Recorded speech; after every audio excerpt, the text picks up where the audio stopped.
5 জানুয়ারি বৃহস্পতিবার রাত 8টায় জাহিদ হোসেন আছে এডিটর স্পিকে জানিয়ে দিচ্ছি শিরোনাম। আবারও নাশকতার পথে গেলে চরম মূল্য দিতে হবে বিএনপিকে, আওয়ামী লীগ নেতাদের হুঁশিয়ারি।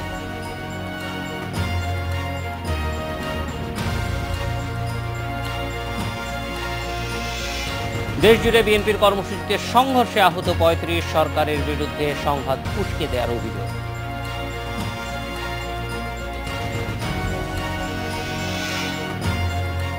ঘূর্ণিঝড় উড়িয়ে দিয়েছে বাংলাদেশের শীত, চলতি মাসেই শৈত্যপ্রবাহ বলছে আবহাওয়া বিভাগ।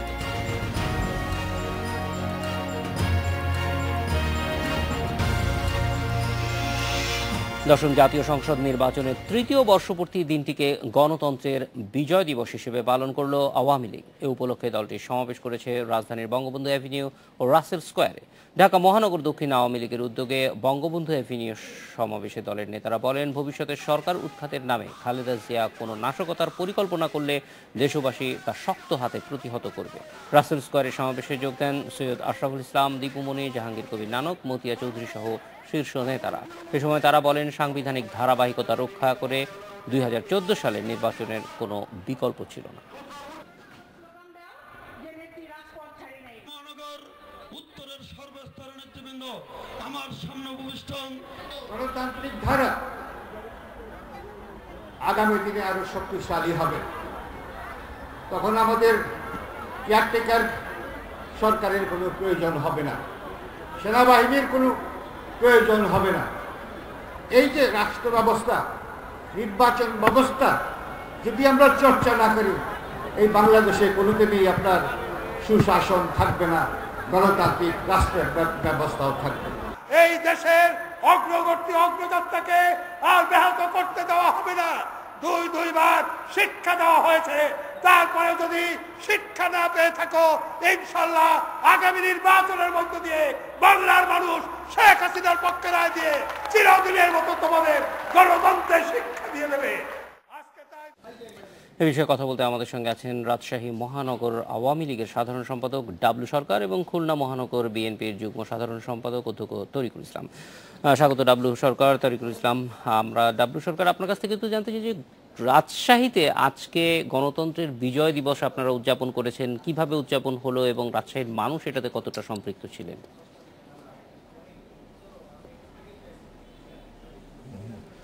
ধন্যবাদ। আজকে আসলে আমরা এই দিনটিকে আনন্দ মিছিল সহ এটি শহর প্রদক্ষিণ করেছি এবং আমরা একটি ছাত্র সমাবেশের মাধ্যম দিয়ে এই দিনটিকে ব্যাপকভাবে আর কি পালন করেছি। কারণ আপনারা জানেন যে আজকের এই দিনটি যারা গণতন্ত্র হত্যা দিবস বলে কথা বলেন, তারা এই দিনটি সহ 92 দিন ধরে কীরকম সারা বাংলাদেশে নৈরাজ্য করেছিল, গান পাউডার আর পেট্রোল দিয়ে কিভাবে নিরীহ মানুষগুলোকে মেরেছিল এবং সরকার উঠাতের নামে যে কাজগুলো করেছিল সেটি আমাদের ইতিহাসে এরূপে কখনো হয়েছিল না। সেই কারণে এই দিনটিকে রাজশাহীর মানুষ যারা গণতন্ত্র হত্যা দিবস বলে বিবেচিত করে থাকেন, তাদেরকে রাজশাহীর মানুষ এই দিনটিতে প্রত্যাখ্যান করেছে এবং আজকের আমাদের এই কর্মসূচিতে আমাদের রাজশাহীতে আপামর জনসাধারণ স্বতঃস্ফূর্তভাবে তারা অংশগ্রহণ করেছে আমাদের মিছিলের সাথে। শুধু আওয়ামী লীগের নেতাকর্মী না বা ছাত্রলীগ যুবলীগের নেতাকর্মী না, সাধারণ মানুষও আজকের আমাদের এই মিছিলে স্বতঃস্ফূর্ত হয়ে তারা অংশগ্রহণ করেছে। ডাবলু সরকার, এই আজকের সমস্ত কর্মসূচি থেকে মানুষের কাছে আপনারা কি ধরনের বার্তা দিতে চেয়েছেন, বিশেষ করে গণতন্ত্র এবং নির্বাচন সম্পর্কে? ইতিমধ্যে আমরা জানি যে আর হয়তো বছর দুয়েকের মধ্যেই নতুন একটা নির্বাচনও আসছে। জি, আমরা আসলে নির্বাচনটাই আসলে তখন যেটি আন্দোলন তারা করছিলেন 5ই জানুয়ারি, যে নির্বাচনের এই জনপ্রিয় শেখ হাসিনার যে সরকার গঠিত হয়েছে সে সরকার অবৈধ বলে, আসলে সেটি তাদের গণতান্ত্রিক কোনো কর্মসূচি ছিল না এবং সাংবিধানিক কোনো কিন্তু কর্মসূচি সেটি ছিল না। আমরা সেটি জানি। সেইটিকেই নস্যাৎ করার জন্য একটি অশুভ চক্র এটিকে বাধাগ্রস্ত করার জন্য কিন্তু এই আন্দোলন সংগ্রাম করছিলেন এবং আপনারা দেখবেন যে ধীরে ধীরে মানুষ কিন্তু আজকে যে নির্বাচনগুলোই বাংলাদেশে হয়ে এই সরকারের অধীনে, সেই নির্বাচনগুলো এত অবাধ, সুষ্ঠু, নিরপেক্ষ হয়েছে যেটি বাংলাদেশের ইতিহাসে এর আগে কখনো হয়েছে বলে আমার মনে হয় না। তার জলজান্ত প্রমাণ দিতে চাই, সেটি হচ্ছে নারায়ণগঞ্জের যে নির্বাচন এবং বিএনপি যারা নির্বাচন বয়কট করেছিলেন এর আগে 5ই জানুয়ারি, সেই নির্বাচনে এইবার নারায়ণগঞ্জের নির্বাচন তারা বলেছেন সুষ্ঠু নিরপেক্ষ নির্বাচন হয়েছে, যা কিন্তু 5 জানুয়ারির নির্বাচনটাও কি আপনি মনে করেন একই রকম সুষ্ঠু ছিল? কারণ এই সময়ে তো আপনাদের ভাষা অনুযায়ী যারা এই নির্বাচনটি বন্ধ করতে চেয়েছিল অর্থাৎ বিএনপি জামাত গোষ্ঠী, তারা কিন্তু অনেক জায়গায় নির্বাচন যাতে সুষ্ঠুভাবে না হয় সেই জন্য কাজ করেছে, বিভিন্ন জায়গায় মানুষ মারা গিয়েছিল। 5 জানুয়ারিটার কথা জানতে চাচ্ছি। জি, 5 জানুয়ারি নির্বাচনের আগে দেখেন আমাদের জননেত্রী শেখ হাসিনা তিনি কিন্তু বারবার বিরোধী দলকে, বিশেষ করে খালেদাকে কিন্তু টেলিফোন করে 33 মিনিট, সেটি সারা বাংলাদেশের মানুষ দেখেছে, 33 মিনিট কিন্তু তার সাথে কথা বলেছেন এবং তিনি তাকে আহ্বান করেছিলেন যে আমার বাসায় চা খাওয়ার দাওয়াত নেন, আমরা মিলেমিশে একটি সুষ্ঠু সুন্দর নির্বাচন আমরা করব। এবং তিনি এও প্রস্তাব দিয়েছিলেন যে আপনি যা চান সরকারের যে প্রত্যাশা আপনি চান, স্বরাষ্ট্রমন্ত্রী থেকে আরম্ভ করে 4-5টা মন্ত্রণালয় দরকার হলে আপনাকে দিয়ে দেওয়া হবে, আপনি নির্বাচনে অন্তত আসেন। সেটা কিন্তু খালেদা জিয়ার ভাষা ছিল যে আমি হরতাল দিয়েছি, আমি হরতাল শেষ না করা পর্যন্ত আমি আপনার দাওয়াত কবুল করতে পারবো না। এবং এক প্রকারের আমরা সেদিন দেখেছিলাম যে খালেদা জিয়া আমাদের নেত্রীর সাথে এক প্রকারের ঝগড়াই করেছিলেন সেই দিন। এই প্রস্তাবগুলো কিন্তু আমরা দিয়েছিলাম এবং আমরা বলেছিলাম যে আপনারা এই নির্বাচনকে বানচাল করার চেষ্টা করেন না, স্কুল কলেজ শিক্ষা প্রতিষ্ঠানে আগুন দিয়েন না, ছেলে মেয়েদের বেঞ্চগুলোকে পুড়িয়েন না, হরতাল দিয়েন না, অবরোধ দিয়েন না। আমি সাংবিধানিক বাধ্যবাধকতার কারণে নির্বাচন দিচ্ছি, এটা নিয়ম রক্ষার নির্বাচন, পরবর্তীতে আরেকটা নির্বাচন হবে, কিন্তু সেটি তো তারা রাখেননি। সে কথা কিন্তু তারা রাখেননি, বরঞ্চ তার উল্টাটা করেছে। মানে তারা যে নির্যাতন করেছেন সেটি আসলে আমরাও মেনে নিতে পারি নাই। ডাবলু সরকার, আপনি সঙ্গে থাকুন, আমরা একটু খুলনাতে যাব, সেখানে আছেন তারিকুল ইসলাম। তারিকুল ইসলাম, একটু জানতে চাই, আজকে গণতন্ত্র হত্যা দিবস হিসেবে আপনারা পালন করছেন, এই দিবসে কর্মসূচি কি ছিল এবং মানুষের কাছে আপনারা কি বার্তা পৌঁছে দিয়েছেন?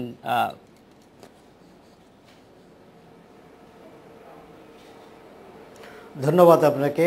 আজকে খুলনায় আমরা খুলনা মহানগরী বিএনপি আমাদের দলীয় কার্যালয়ের সামনে কেন্দ্র ঘোষিত কর্মসূচির অংশ হিসেবে কালো পতাকা মিছিল এবং সমাবেশের কর্মসূচি নিয়েছিলাম।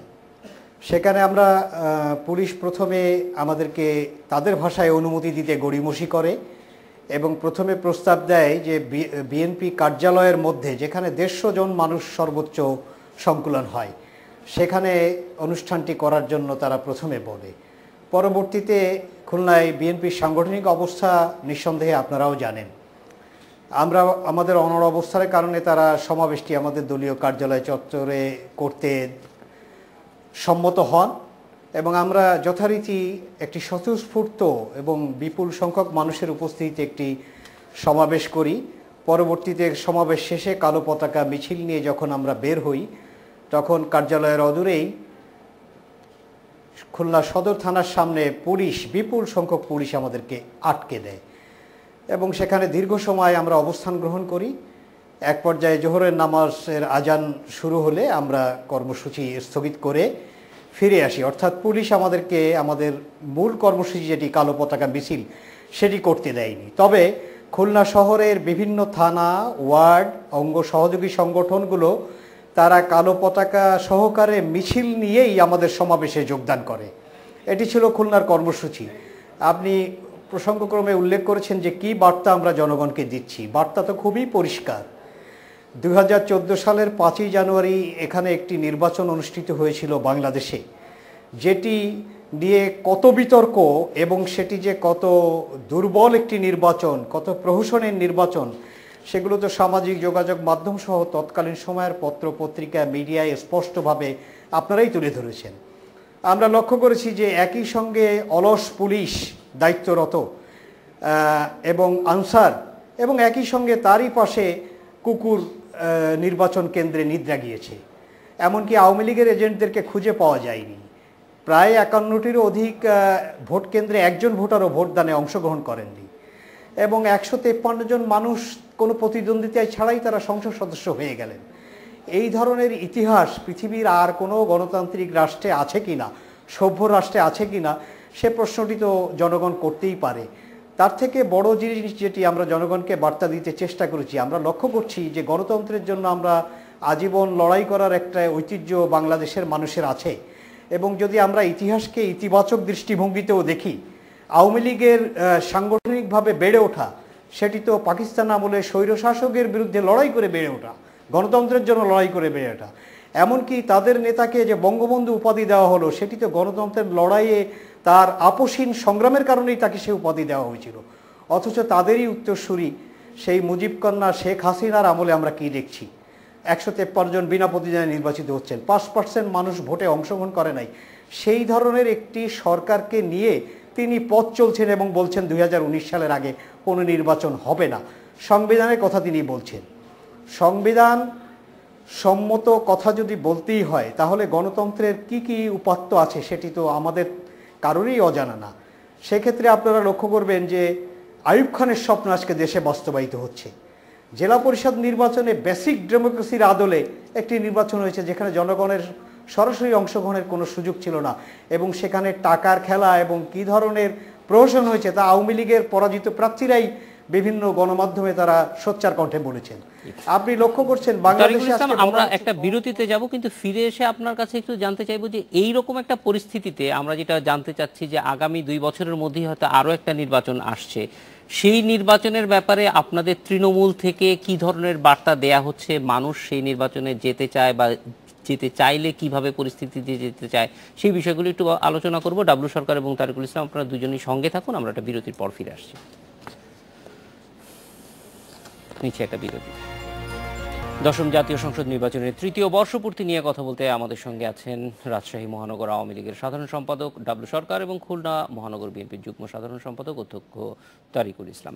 অধ্যক্ষ তারিকুল ইসলাম, আপনার কাছে আবার ফিরে আসছি যে প্রসঙ্গে কথা বলছিলাম যে ভবিষ্যতের যে নির্বাচন সেইটি নিয়ে আপনাদের প্রস্তুতি কি, এবং বিশেষ করে তৃণমূলের নেতাকর্মীরা কি মনে করেন নির্বাচনে যেহেতু গতবার যাননি, এবার যদি না যাওয়া হয় তাহলে সেটারও একটা লিগ্যাল ইমপ্লিকেশনস আছে। আমরা জানি যে নির্বাচন কমিশন থেকে পরপর 2 বছর যদি কোনো দল নির্বাচনে না যায় তাহলে নিবন্ধন বাতিলেরও একটা খরচ চলে আসতে পারে। তারিকুল ইসলাম। ধন্যবাদ আপনাকে। আসলে বিএনপির মতো এত বড় বৃহৎ রাজনৈতিক দল নিবন্ধনের খড়গ এটি নিয়ে তো দুশ্চিন্তিত হওয়ার কোনো কারণ নাই। তবে আমাদের অভিজ্ঞতা তো খুব সুখকর নয়।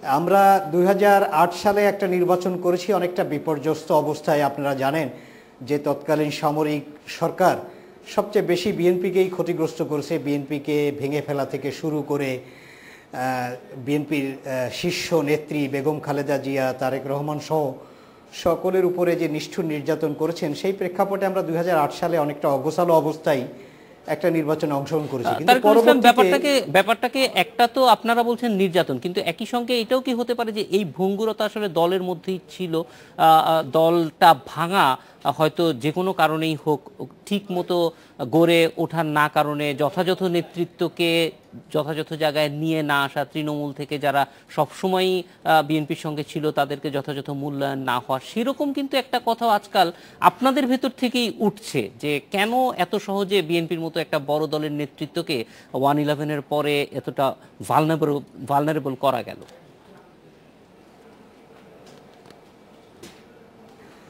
আপনি এটাকে এত সহজভাবে যেভাবে বলছেন বিষয়টা তো তা না। 1/11-এর পরে আপনার বিএনপির প্রায় সকল শীর্ষ নেতা হয় জেলে অথবা পলাতক। তাদের বিরুদ্ধে কল্পিত বিভিন্ন অভিযোগে মামলা দিয়ে যেভাবে দলটাকে বিপর্যস্ত করা হয়েছে, একটা নির্বাচন কমিশনকে দিয়ে দলটাকে ভাঙার চেষ্টা করা হয়েছে, সামরিক সরকারের গোয়েন্দা সংস্থা বিএনপির নেতৃবৃন্দকে ডেকে নিয়ে গিয়ে খালেদা জিয়ার সঙ্গ ত্যাগ করার জন্য চাপ দিয়েছে। এ সমস্ত আপনি যেভাবে বলছেন এতটা সহজ অবস্থায় আমরা কিন্তু, আপনি যে ভঙ্গুর বলছেন সেই ভঙ্গুর অবস্থাটা কিন্তু এতটা সহজ অবস্থায় আমরা পড়ি নাই। তারপরেও বিএনপি ঘুরে দাঁড়িয়েছে এবং আজকেও তো অনেকে বলার চেষ্টা করেন তার নেত্রীর দৃষ্টি আকর্ষণের জন্য যে বিএনপি 400 লোক নিয়েও ঢাকা শহরে মিছিল করার ক্ষমতা রাখে না। আমরা খুব উন্মুক্তভাবে প্রশ্ন এবং উত্তর দিতে চাই যে একটাই তো দিন 7ই জানুয়ারি, মাত্র 2 দিন পরে সোহরাওয়ার্দী উদ্যান, আপনি অনুমতি কেন আটকে রাখলেন? দেখি না 400 লোক হয় না 4 লাখ লোক হয়, সেটা দেখা যাক। আমরা এই চ্যালেঞ্জটা নিতে চাই। আর নির্বাচনের কথা বলেছেন, বিএনপি তো নির্বাচনের জন্য সবসময় প্রস্তুত, কারণ একটা নির্বাচন আমাদেরকে করতে দেওয়া হয়নি, সেই প্রস্তুতি তো আমাদের আছেই। পাশাপাশি আপনি জানেন যে বিএনপি একটি ব্যাপক সমর্থন পুষ্ট একটি রাজনৈতিক দল। নির্বাচনী চ্যালেঞ্জে বিএনপি বাংলাদেশের সবচেয়ে সফল রাজনৈতিক দল। তবে হ্যাঁ, আমরা ভয় পাই কি, আমরা খুব বিশ্বাস করি যে আওয়ামী লীগ আর গণতন্ত্র একসঙ্গে যায় না। দেশ স্বাধীনের মাত্র 3 বছরের মাথায় বাকশাল গঠনের মধ্য দিয়ে গণতন্ত্রকে এই দেশে প্রথম হত্যা করা হয়। 82 সালে বন্দুকের নলের জোরে এরশাদ ক্ষমতা দখল করলে সেই ক্ষমতা দখলকে ওয়েলকাম করা হয় এবং শীর্ষ নেত্রী শেখ হাসিনা বলেন, আই অ্যাম নট আনহ্যাপি। বাংলার বাণী, আওয়ামী লীগের মুখপাত্র, তারা বলে এক ফোঁটা রক্ত ঝরেনি, একটি গুলিও ফোটেনি, ক্ষমতার পরিবর্তন ঘটেছে, এটি কাঙ্ক্ষিত। এমনকি 96 সালে জেনারেল নাসিম একটি কু করার ষড়যন্ত্র করেছিলেন। আওয়ামী লীগের নেতৃত্বে বঙ্গবন্ধু এভিনিউতে জেনারেল নাসিমকে স্বাগত জানিয়ে সেদিন মিছিল করা হয়েছে। 2007 সালে সামরিক সরকার ক্ষমতা গ্রহণ করার পরে আওয়ামী লীগের পক্ষ থেকে বলা হয়েছে এটি আমাদের আন্দোলনের ফসল। শেখ হাসিনা সহ আওয়ামী লীগের সব নেতৃবৃন্দ সেই ধরনের একটি অবৈধ সরকারের শপথ গ্রহণ অনুষ্ঠানে যে আনন্দ উল্লাস তারা প্রকাশ করেছেন, এটি গণতন্ত্রের জন্য সুখকর কোনো অভিজ্ঞতা না।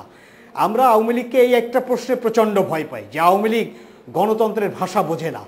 আমার অধিকার, গণতান্ত্রিক অধিকার, ভোট দেওয়ার অধিকার, নির্বাচনের অধিকার যারা কেড়ে নিয়েছে, তাদের কাছ থেকে ওই অধিকার কেড়ে আনাটা এটি গণতান্ত্রিক অধিকার।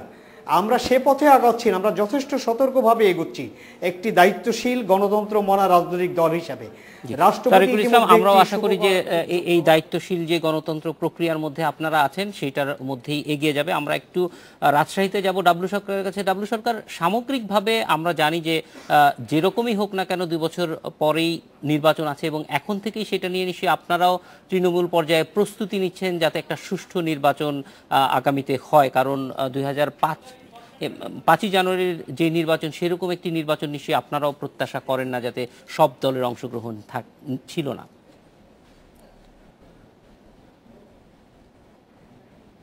জি, ধন্যবাদ। আমরা আসলে এখন থেকেই শুধু না, আমাদের জাতীয় সম্মেলন হওয়ার পর জননেত্রী শেখ হাসিনা সম্মেলনে আমাদেরকে ঘোষণা দিয়েছিলেন যে নিজ নিজ এলাকায় যে নির্বাচনের প্রস্তুতি নিতে। আমরা কিন্তু তার নির্দেশ অনুযায়ী আমরা নৌকার মানুষ আনার জন্য উদ্বুদ্ধ করছি। আমাদের জননেত্রী শেখ হাসিনা এই বিগত 8 বছরে যে উন্নয়ন করেছেন বাংলাদেশের জন্য, যে বাংলাদেশের সুনামকে বিশ্ব দরবারে তিনি যে জায়গায় নিয়ে গেছেন, এবং বাংলাদেশে আপনারা জানেন যে পদ্মা সেতুর মতন একটি সেতু বাংলাদেশ যে করতে পারে তার নিজস্ব অর্থায়নে, এই সাহস যিনি দেখিয়েছেন জননেত্রী শেখ হাসিনা, সেই সাহস দেখে যে আমরা অভিভূত হয়েছি। বাংলাদেশের মানুষের স্বপ্ন দেখতে শুরু করেছে জননেত্রী শেখ হাসিনার নেতৃত্বে।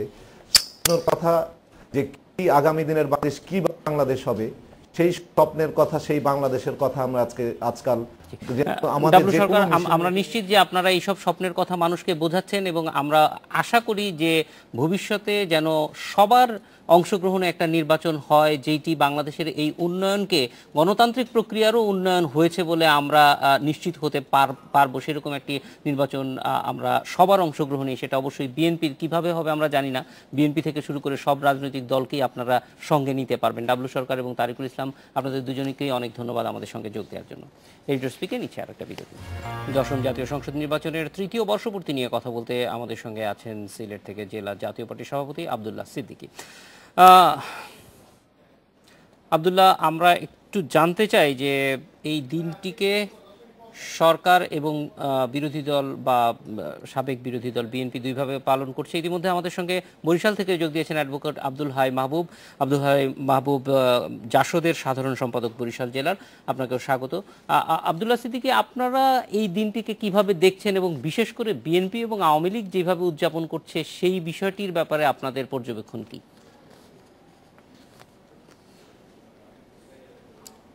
দেখুন, আপনাকে ধন্যবাদ। দেখুন, আওয়ামী লীগের ইতিহাসটা হলো গণতন্ত্র এবং স্বাধীনতা সংগ্রামের ইতিহাস। জাতি স্বাভাবিকভাবেই আওয়ামী লীগের কাছে এটা প্রত্যাশা করে যে আওয়ামী লীগ গণতন্ত্রের ধারাকে সমুন্নত রাখবে। কিন্তু 2014 সালের যে নির্বাচনে ওনারা বলল নির্বাচন পরবর্তীকালে যে আমরা গণতান্ত্রিক ধারাবাহিকতাকে বজায় রাখার জন্য এই নির্বাচনটি আমরা করেছি। কিন্তু 2014 আগেও তো আওয়ামী লীগ ক্ষমতায় ছিল, ওই সময় তারা তাদের বিরোধী দলকে আশ্রয় আনতে পারে নাই। এইটা কিন্তু গণতন্ত্র লালনের পর্যায়ে আওয়ামী লীগের ব্যর্থতা। এইটাই আমি বলবো যে আওয়ামী লীগের যে মূল স্ট্রিম যেটা ছিল, মূল নীতিমালা ছিল, আওয়ামী লীগ আমার মনে হয় এই নীতিমালা থেকে কিছুটা বিচ্যুত হয়ে গেছে। তারা যেন তেন প্রকার নির্বাচন করে এবং নির্বাচনের পরবর্তীতে এই নির্বাচনের বিজয়ের স্বাদ আহ্লাদ উপভোগ করার জন্য তারা মিটিং মিছিল করছেন, জনগণকে বোঝাতে চাইছেন জনগণই তাদেরকে এই নির্বাচনের মাধ্যমে ক্ষমতায় বসিয়েছে। আসলে প্রকৃত ঘটনাটা হলো জনগণের এই নির্বাচনে অংশগ্রহণ ছিল খুবই কম। পক্ষান্তরে বিএনপির ইতিহাসও তেমনি। 15ই ফেব্রুয়ারি মাগুরা নির্বাচন ইত্যাদি করে বিএনপিও গণতন্ত্রের ধারাবাহিকতা কিংবা গণতন্ত্রের যে সংজ্ঞা আছে সেই সংজ্ঞাটি বিরুদ্ধাচরণ করেছে। এই হিসাবে বিএনপি আওয়ামী লীগকে দায়ী করতে পারে না, কারণ তারা নিজেরাই এটা আগের থেকেই করেছে। বিএনপির যেটা ইদানিংকালে করছে, আপনার এই নির্বাচনের দিন উপলক্ষে তারা একটা বিরোধী মনোভাব পোষণ করেছে, আওয়ামী লীগ উল্লাস প্রকাশ করেছে। আমার মতে কারো জন্যই এটা করা শোভনীয় নয়, কারণ জনগণ তো শেষ হয়ে যায়নি, এদেশের জনগণ আছে, জনগণ দুইজনের চরিত্র দেখেছে, দুজনই গণতন্ত্রের বিরুদ্ধে পদক্ষেপ নিয়েছে নিজের আপনার ক্ষমতা পাকাভুক্ত করার জন্য। এইটা হলো আমার কথা। আব্দুল্লাহ সিদ্দিকী, কিন্তু এই মুহূর্তে আমরা আসলে যেটি নিয়ে বেশি চিন্তিত সেটি হচ্ছে যে যেহেতু 5ই জানুয়ারির নির্বাচনে বিএনপি অংশগ্রহণ করেনি এবং আগামীতে যে নির্বাচন হবে, যেই মূল নীতির কথা বলছিলেন, সেখানে আওয়ামী লীগ এখনও তাদের অবস্থানে আগের অবস্থানেই আছে যে সংবিধান অনুসারেই নির্বাচন হবে। ফলে এই ক্ষেত্রে আপনি কি দেখছেন যে ভবিষ্যতে যে জাতীয় নির্বাচন হবে সেইটার ক্ষেত্রে কি করলে পরে দুই দলই আসলে একজন আরেকজনকে আস্থায় নিয়ে এসে নির্বাচন করতে পারে? নির্বাচন কমিশন নিয়েও নানান রকমের কথা হচ্ছে যে একটা শক্তিশালী নির্বাচন কমিশনও একটা বড় ভূমিকা রাখতে পারে কিনা।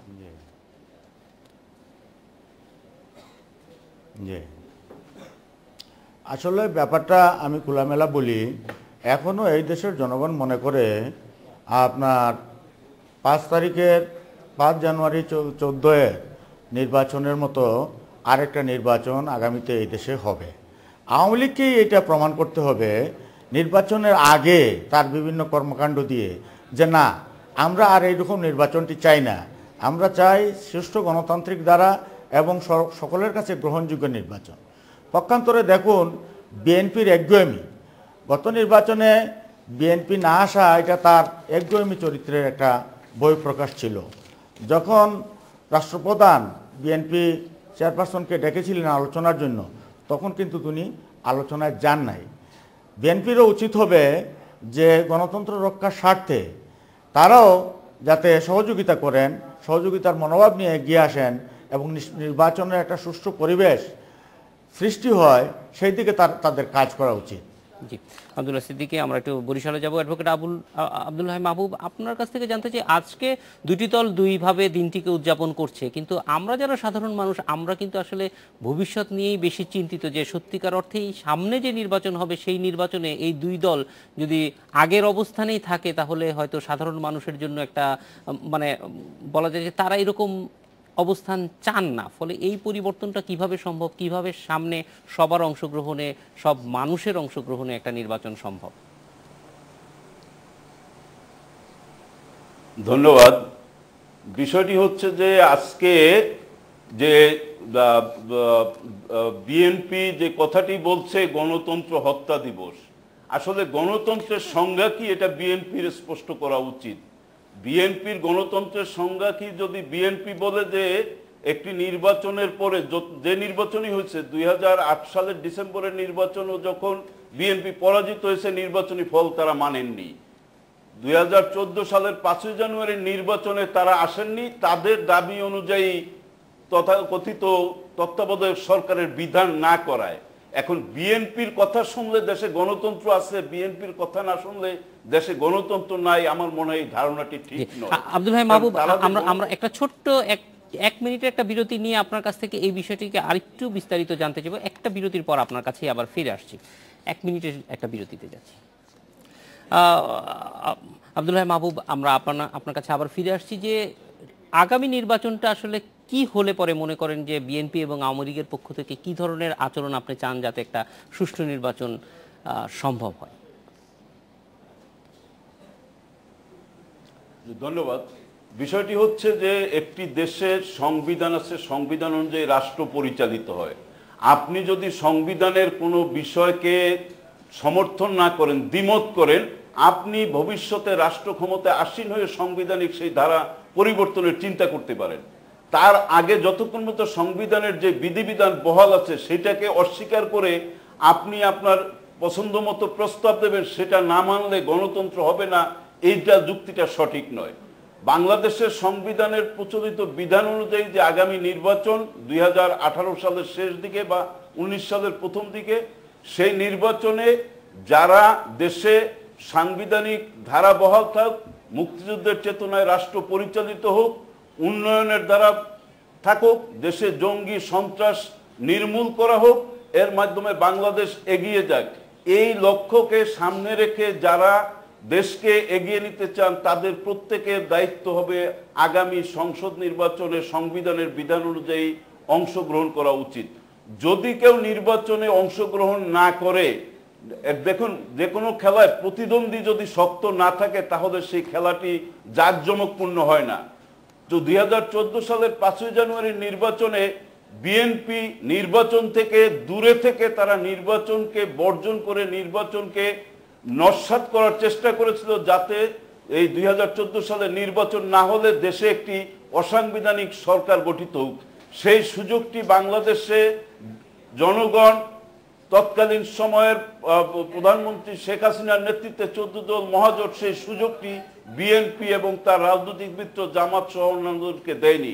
আমরা মনে করি আগামী দিনে যে সাংবিধানিক ধারার যে নির্বাচনের নির্দিষ্ট সময়, সেই নির্বাচনে যারা গণতন্ত্রের ধারা অব্যাহত থাক, দেশের উন্নয়ন অগ্রগতি চান, যারা মুক্তিযুদ্ধের ধারায় রাষ্ট্র পরিচালনা করা উচিত এবং বাংলাদেশ থেকে সাম্প্রদায়িক জঙ্গিবাদী রাজনীতিকে চিরতরে নির্মূল করতে চান, তাদের সকলেরই উচিত হবে আগামী নির্বাচনে অংশগ্রহণ করা। আর যদি কেউ এই নির্বাচনে অংশ না নিয়ে ভিন্ন কোনো যুক্তি দেখিয়ে নির্বাচন থেকে দূরে থাকতে চান, সেটি তাদের রাজনৈতিক বিষয়। তবে একটি কথা মনে রাখতে হবে, যারা গণতন্ত্র হত্যা দিবস বলে চিৎকার করছেন, তারা যে কথাগুলো বলছেন, প্রতিনিয়ত সরকারকে খুনি বলছেন, অবৈধ সরকার বলছেন, অসাংবিধানিক সরকার বলছেন, তাদের কাছে একটি প্রশ্ন, অবৈধ সরকার এবং অসাংবিধানিক সরকারের ব্যাখ্যাটা কি? তারা 5ই জানুয়ারি নির্বাচনটি প্রতিদ্বন্দ্বিতাপূর্ণ হয়নি অথবা সবাই অংশগ্রহণ করেননি, সেই প্রশ্ন তুলতে পারেন, কিন্তু যখন তারা সরকারকে অস্বীকার করেন, অবৈধ বলার চেষ্টা করেন, তখন তাদের কোনো গণতান্ত্রিক সুযোগ দেওয়ার আছে বলে আমি মনে করি না। কারণ রাষ্ট্রবিজ্ঞানের সংজ্ঞায় বুর্জুয়া গণতন্ত্র অথবা সর্বহারা শ্রেণীর যে সাম্যবাদী গণতন্ত্র, কোনো গণতন্ত্রেই যারা দেশের স্বাধীনতা যুদ্ধকে স্বীকার করে না, সংবিধানকে স্বীকার করে না, যারা সাম্প্রদায়িক রাজনীতিকে লালন করে, তাদের রক্ষা করার রাজনীতি করার জন্য কোনো গণতান্ত্রিক সুযোগ কোনো অভিধানে নাই এবং সেটা দেওয়ারও কোনো সুযোগ নাই। আব্দুল্লাহ মাহবুব, আব্দুল্লাহ সিদ্দিকী, আপনাদের দুইজনকে অনেক ধন্যবাদ আমাদের সঙ্গে যোগ দেওয়ার জন্য। এডিটর স্পিকিং, ইচ্ছা আরও একটা দিকে পৌষ মাস শেষ হলেও সারা দেশে স্বাভাবিকের তুলনায় 1 থেকে 4 ডিগ্রি সেলসিয়াস তাপমাত্রা বেশি। জানুয়ারির মাঝামাঝি বয়ে যেতে পারে শৈত্য প্রবাহ। এসব বিষয়ে কথা বলতে আমাদের সঙ্গে আছেন আবহাওয়াবিদ AKM রুহুল কুদ্দুস। জনাব রুহুল কুদ্দুস, খুব সংক্ষেপে জানতে চাই যে এই শীতের অবস্থা এরকমই থাকবে নাকি এই মাসে আরেকটু শীত কোনো একটা সময় বাড়তে পারে? হ্যাঁ, এরকম থাকবে না। এটা আপনার হলো যে এই মাসের দ্বিতীয় সপ্তাহে শীতের তীব্রতা বেড়ে যাবে। এই তীব্রতা দেশের কোন অংশটুকুতে বেশি বাড়তে পারে আশঙ্কা করছেন? এটা আসলে আমরা জানি যে আমাদের বাতাসটা, যে ঠান্ডা বাতাসটা আসে, সাধারণত উত্তর পশ্চিম এবং উত্তর পূর্ব দিক থেকে আসে, ঢোকে বাংলাদেশে। আর সেই হিসাবে আমরা বলতে পারি যে Northern side, north western part and বিশেষ করে Northern side Rajshahi, Rangpur division, Mymensingh, Sylhet and Jessore, Kushtia, এই সাইডের তাপমাত্রা মানে এই অংশটুকুতে শীতের প্রকোপটা অনেক বেশি বেড়ে যাবে আর কি। আচ্ছা, এবং সেটি কি আপনারা মধ্য জানুয়ারির পরে এটি বাড়তে পারে? এটা কি কখন আশঙ্কা করছেন যে এটি বাড়বে? হ্যাঁ, এটা বলা যায় যে আপনার দ্বিতীয় সপ্তাহ থেকে দ্বিতীয় সপ্তাহের শেষের দিক থেকে এটা বাড়া শুরু করবে এবং আপনার এটা বলা যায় যে 12-13 তারিখের দিক থেকে তাপমাত্রা অনেক ফল করতে পারে। রুহুল কুদ্দুস, অনেক ধন্যবাদ আমাদের সঙ্গে যোগ দেওয়ার জন্য। এই ছিল আজকের এডিটর স্পিকে। আমন্ত্রণ আমাদের পরে আসবে।